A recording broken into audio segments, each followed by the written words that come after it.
पाटणमधल्या सभेमध्ये उद्धव ठाकरे यांनी शंभूराज देसाई यांच्यावरती जोरदार टीका केलेली आहे। शंभूराज देसाई यांचा उद्धव ठाकरे यांनी लांडगा असा उल्लेख केलाय। काँग्रेसमध्ये कुणीही विचारलं नाही म्हणून शंभूराज देसाई आपल्याकडे आले होते असंही उद्धव ठाकरे यांनी म्हटलेलं आहे।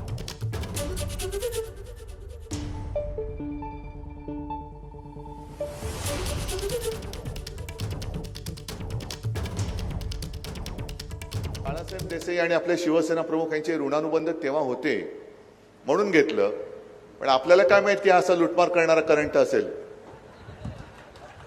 आपण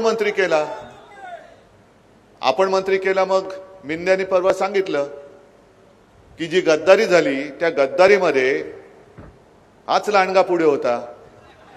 तुम्हाला काय वाटतं शिवसेना म्हणजे काय गांडुळांची औलाद आहे? म्हणजे शिवसेनेने मंत्री केलं तेव्हा शिवसेनेत, आता गद्दारांबरोबर जाऊन गद्दारी करून तिकडे मंत्री होणार तर तिकडे, म्हणजे जो करेल मला मंत्री त्याचा होणार मी वाजंत्री।